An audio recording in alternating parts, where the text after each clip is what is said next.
Be smart, dummy, dummy, be smart. He said that fool, you weren't cool. He took a book to your school. Be smart, dummy, dummy, be smart. Don't get shocked if you get mocked. It's what you find when you use your mind. Don't you sweat it, look 'em in the eye.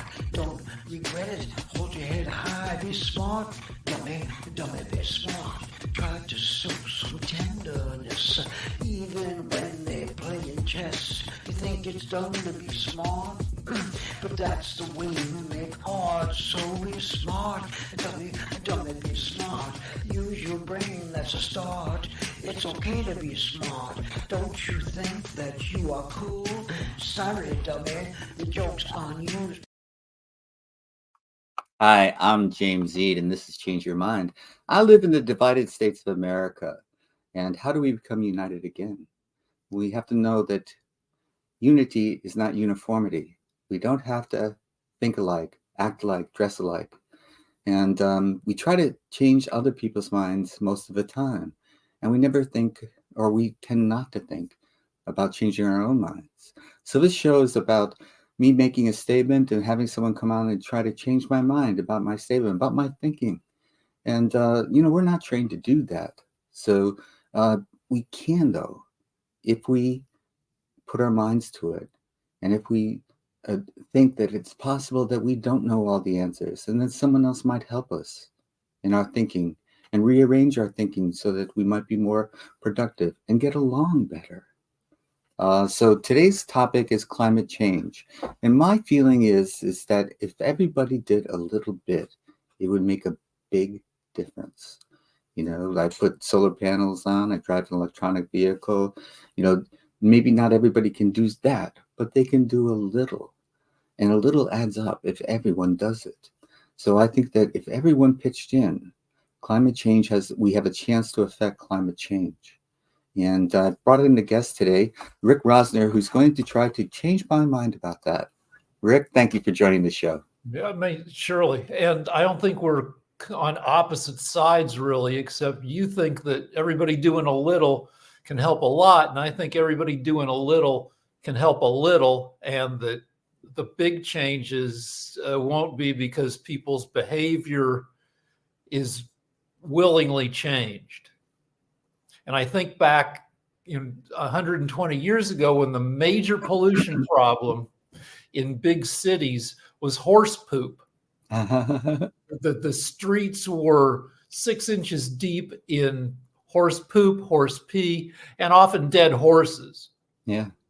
Well, Rick, on that subject, there was the London fog that was deadly because they brought in manufacturing, and the manufacturing had toxic pollution into the air. And London has a tendency to have fog, and so it would collect, and people died. But the rich weren't affected. The rich could move away. Right. But in today's climate change, the rich will have nowhere to go. The rich will always have places to go. I'm working on a novel set in the near future that stars a very rich character, a character with basically worth trillions of dollars, and that individual has no problem escaping the consequences. Okay. Sometimes things do help. LA had the worst air in the country in the 60s, and now we use very expensive gasoline, where gas in LA can cost up to $3 a gallon more than it costs in the rest of the country, but it does make our air better. It's still among the worst air in the country, but it's much better than it was in the 70s. But to get back to the horses, people tried all these different ways of dealing with the poop. And what really got rid of the poop was cars came along with their own forms of pollution. Right. So you think something else is going to come along? Yeah, I like to think of this as the end of the world. Not that we're all going to die, but that human society is going to be just it's going to get its ass kicked by AI and other advanced technology. And And that like I get annoyed with my wife because she's not the best recycler. She throws all our junk mail into just the regular garbage. And I'm like, well, come on, you can recycle. She goes, it all goes the same place anyway. And I worked on a TV show where we set up a hidden camera in our office. And it turns out, at least in that office, it all went the same place. That we separate everything, but then the janitors would come along and just throw it all into one bin. Oh, that's depressing on so many levels. And when you like the beverage companies talk about recycling, but it turns out like only like 3% of the plastic in a bottle, I think, is recycled plastic. And I think just by being Americans, we have a huge carbon footprint. Yes. And I just think it will be market forces rather than behavioral influence that will make the difference in the future in ways both good and kind of horrifying. Well, okay, that leads me to a different question, but I'm going to ask this one first, because we didn't used to recycle at all. So that was a behavioral change. And until you told me that depressing story, I thought it was making a difference, and I do think that we can change our behavior, and it comes to sort of like people in my sphere of influence can be influenced by me, and then people in their sphere of influence can be influenced by them, and so on. And so I think I just believe in ground swelling up kind of movements. I don't disagree, though. I believe that the market plays a huge part, that like packaging is slowly changing, but not very, I mean, it's still crazy. We order stuff from Amazon and from Chewy, and it comes in a box, and then we're all wrapped in plastic. Oh yeah, the packaging is. And now the boxes are saying this box consumes less material than the box we used to deliver it in, but it's still a ton of material, and we're not going to give up Amazon and the convenience of Amazon, even though we know that Amazon is pernicious, does a lot of horrible things. But the pressure on manufacturers, when people raise a certain amount of fuss about ridiculous packaging, they slowly, make efforts, and it's half-assed. So am I understanding correctly that you're basically saying the consumers changing their behavior won't have as big an effect as companies or marketing forces or manufacturing forces? If they change their behavior, that would be much more of an impact. Sure. And I think things will change, but as part of overall societal changes that, this is 2023. And this was, looking at 2023 from the 1950s, we were supposed to have flying cars. Yeah. We were supposed to have moon colonies, maybe Mars colonies.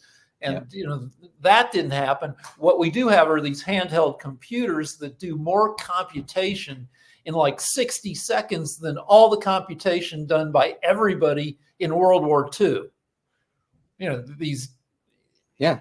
And so I believe our future is computation and virtual reality, and that a lot of changes will come from society shifting to a lot of people living kind of matrix type lives where, in the Matrix, if you remember, people dream they're living regular lives in kind of the 80s, but really they're living in the, 22nd century or something. They're all in pods and they're unconscious, having the 80s pumped into their heads until they take the red pill or something. Right. And I feel like in the future, it'll be cheaper for people to live in virtual reality. And in my novel, I see the emergence of what I call racks, which are really crappy apartment buildings for people to live in while they spend 16 hours a day in virtual reality. The apartments are kind of like crappy little Japanese pods where very few square feet, kind of squalid, but they're set up to, maybe there are people in the apartments who go around and check on you to make sure you're not just like unconscious lying in your own filth because you're in virtual reality. But it's somebody living in 100 square foot studio that just has the bare bathroom, maybe not even a kitchen, because they spend all their time just dreaming in VR. Yeah, they still have to eat and poop though. They still have to eat and poop, but they work virtually, so they're not commuting. Like, I think some behavior that'll change is, like, in America for the past, 70 years, we're used to every adult member of a household having their own car. At least in suburban America. Yeah.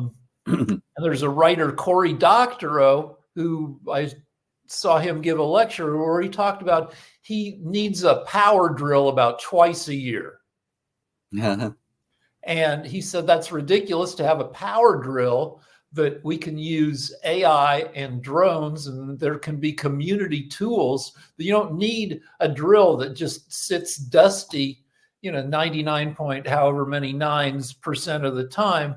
That you order up the drill, they fly a drill in, you use it, it goes back to the community tool shed, and you can do, cars sit, just not being used. Right. And so I see that shifting. There's an argument going on among the many housing arguments in LA about how many parking spaces you need when you put up these new high density apartment buildings. And it used to be, at least one parking space per apartment.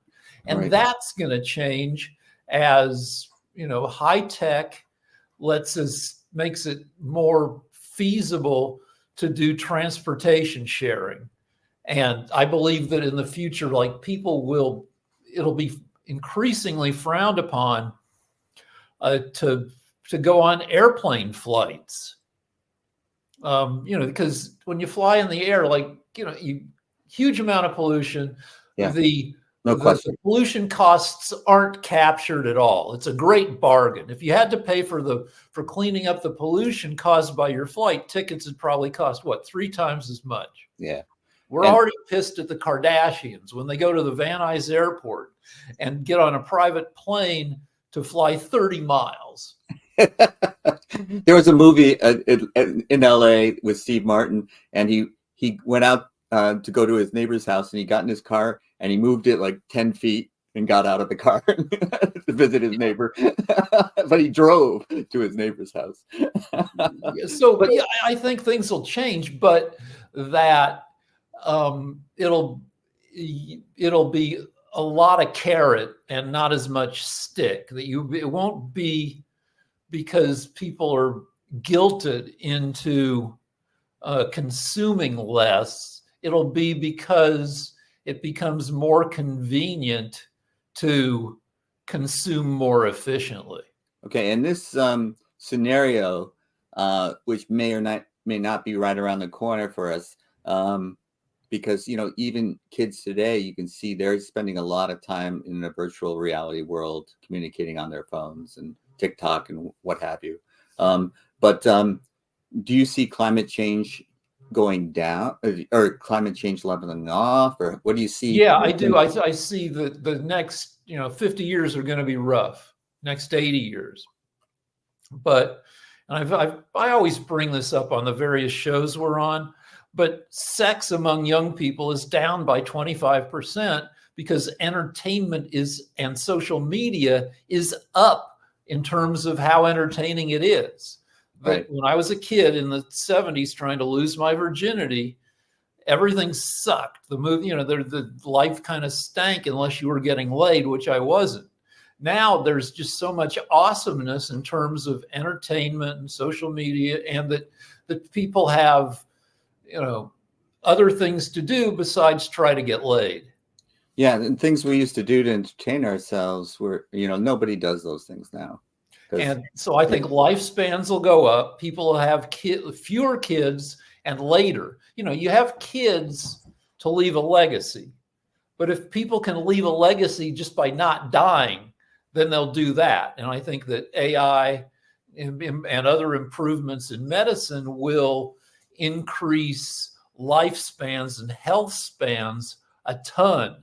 Even the UN, which says that in developed countries, the average lifespan in the next, 30 years is going to go to 100. Yeah, that's an astounding statistic. But, so you think the next 50 to 80 years are just going to suck in terms of climate change? And things are going to get rough. You're going to have displacement of hundreds of millions of people who live in coastal cities, and not just coastal cities, but changing temperatures. If I were smart, I'd be buying a ton of land in Canada. We should marry Canada. We should, if possible, become one country with Canada, because Canada's got the world's largest land mass. Yes.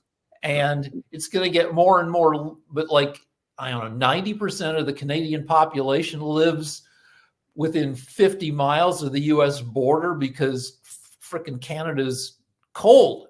Yeah. But as things shift, Canada won't become, a tropical paradise, but it'll become more desirable. I believe that the entertainment industry will eventually leave LA for the most part the way it left New York in the 70s. Right. Because LA will get hotter, and entertainment industry people are babies, and they don't want to be uncomfortable. And it'll be drier too, so they won't have anything to drink. Yeah, no, you should also, people should be buying stock in water public utilities, because there's all the science fiction, near future science fiction I read has people fighting over water. Yes, absolutely. And we see it today, and it's going to get worse. So there's a guy I know who I consider a mini Bill Gates, this guy who starts tech companies and then brings them into fruition and then sells them, starts new companies. And he says that by the year 2100, the world will have 1 trillion AIs in it. They won't all be conscious. They won't all be like robot butlers and girlfriends. But your sidewalk will have a chip in it. It'll report on use, and all your appliances will talk to you and talk to each other. So our stoplights will be synchronized for a change? Yeah. They already kind of are. It's just you can't sync them for frickin' everybody. Yeah, right. But they might work a little better. Yeah. And I've said this a bunch, that I think AI could do a better job of catching people who are about to shoot up a school. Because when somebody kills a bunch of people with an AR-15, it almost always comes out that a lot of people were concerned, including some police agencies, that if all the agencies had coordinated. Yeah. Well, they've been posting on social media, and no one took it seriously. Yeah, so I think you could catch a few maniacs if you had better, information sharing running in the background. Yeah, sure. And also you can see someone approaching the school and report it, and all those types of things as well, if they were armed, if you had better detection systems in place. But, AI is the show, I want to concentrate a little bit on climate change, or mostly on climate change. And let's assume that AI is a burgeoning development, and it's accelerating. It's not like one of those things that's gradually becoming more and more part of society. It's like a hockey stick going like this. Yeah. So I am a little bit puzzled about how it's going to, until we become pod people, how it's going to affect the consumer manufacturer relationship, and how that will change our packaging, things like that have a direct effect. And if we stop flying and stop trucking and stop all of that kind of stuff that is major pollutants, the dependence on fossil fuels, I guess I'll cut to the chase. Do you think AI will cut our dependence on fossil fuels? Here's what I think will happen in the long run. The climate change isn't a problem if there are fewer people. Right now we're at 8 billion people. And the UN and other people project we will peak at 11 to 12 billion people by the end of the century. There's the better people are at not dying, the fewer people they make. Like in underdeveloped countries where you're going to lose a lot of kids to disease, malnutrition, people pump out a bunch of kids. And those, as countries become developed, the number of kids per capita goes down. And I think that in the tech world we're moving into, that trend will be even more pronounced.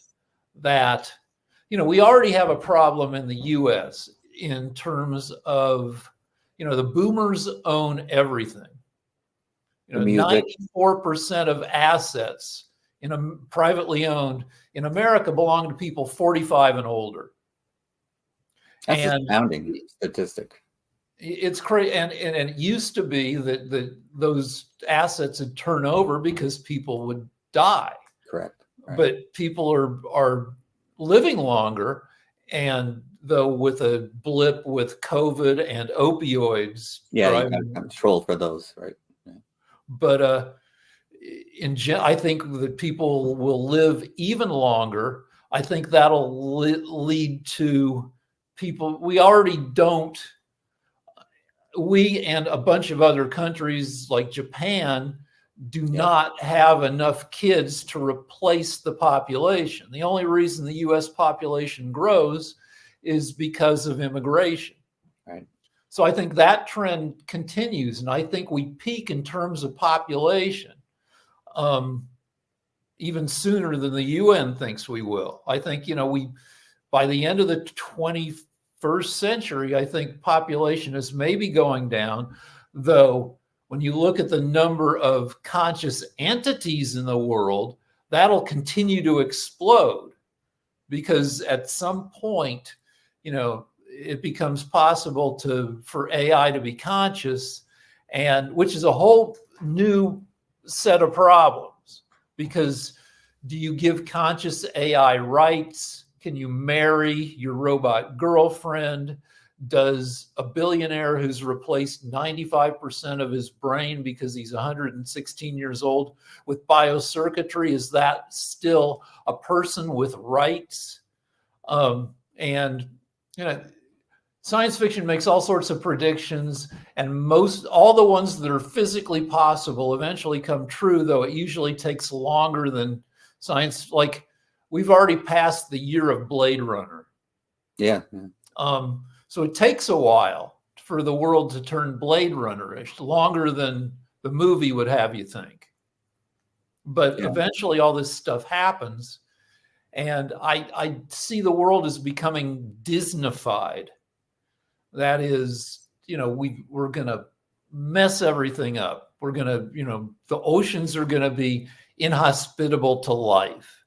And so's the land. And we're going to lose a lot of species, except that we'll have their genes on file.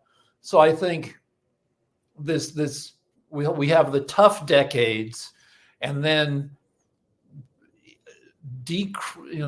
decreasing population, or at least a decreasing rate of population increase, plus increasing efficiency via tech, means we get a handle on climate change, and perhaps the entire planet becomes curated, that we we brought back the bison after we killed them. Now there are quite a few bison across America.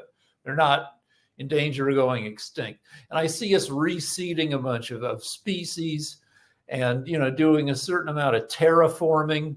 Like Venice is sinking. You can buy an apartment in Venice, one of the most beautiful cities, Right. For cheap, for less than you can buy an apartment in Los Angeles, because it's so threatened by flooding and tourists. But if even now we can't get insurance, fire insurance in California because of the wildfires. Right. So we'll come up with technology to, how all this, a bunch of stuff is going to get cheaper. Like there are all these, there are companies that basically 3D print buildings now. There's, and that'll mean the cost of housing will decrease, the cost of food, all the AI will make a lot of things cheaper, medicine cheaper. Yes, I agree with that. And also what you're talking about, the tough years, and aren't they really catastrophic years? Well, it's always the apocalypse for somebody. Yes. And so, it's apocalyptic for like up to, say, 10% of the population is forced to move. That's 800 million people. It's already causing wars. There are conflicts in Africa that are exacerbated by the changing climate. Right.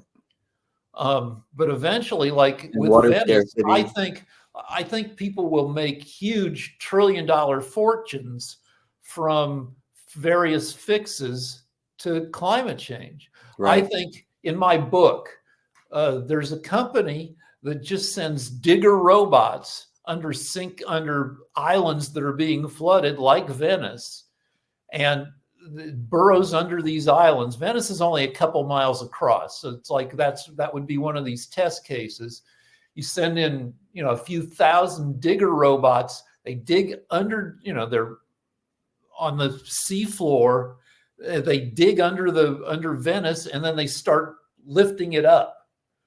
Like a millimeter a month, which would be plenty to keep ahead of the rising seas. Well, many of the types of solutions that I have heard before have been like this, just faith in technology, and that I'm not going to worry about climate change because they'll solve it. But you're describing something a little bit different. You're describing what seems to be an inevitable way of artificial intelligence not only taking part of society, but in many ways taking over society.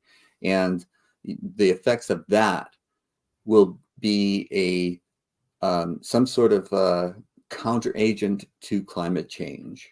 But the displacement, and also social change that's going to be involved in that is going to produce not only species that were extinct and become populated again, but also a very different human being, as far as I can see. Well, an unaugmented human will no longer be the smartest being on the planet. We've seen, over the past, in the Trump era, how easy it is for like a barrage of not very sophisticated social media messaging to make people nuts, to manipulate people. And right now AI is stupid. It doesn't come up with much on its own, and it's not conscious. But in the future, AI is just going to get smarter and smarter. Humans are going to be more and more manipulatable because of the power we will be entertained. Life will be increasingly fun thanks to AI. We're already more entertained than we've ever been before. but we will be, managed. And the people I see, like, very, people will kind of aggregate themselves according to how much technology they can tolerate. You'll have various levels of Amishness, say. And then people will. The Luddites will no longer exist, I guess. What's that? The Luddites will no longer exist, I suppose. Well, the Luddites I read a little bit about them, and they weren't against technology. They were against shitty technology. Yeah, sure. Yeah. And everybody should be. And so, I mean, that's when people talk about this fear in this AI world that you're talking about, is that we'll have shitty AI. Well, I mean, a scary thing, and this pops up. My wife wrote her first science fiction story, and she came up with a very common theme.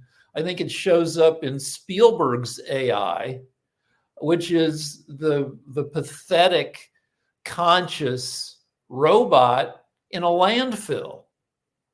That we need to start thinking about robot ethics, both for people's sake and for the sake. Asimov. Yeah. That it'll be possible in the future. It'll be possible to create a conscious entity with human level cognition, or even for about $5. And when it's so, humans will be cheapened that way, but then the conscious entity is cheapened by the virtue of just not costing much. And we're going to screw it up, but we're going to need to institute protections so thinking beings who want to live don't end up being badly abused and ending up in junk piles. Now, we should be able to engineer, like AI that might be conscious, but, that are like trout, like trout kill themselves every year.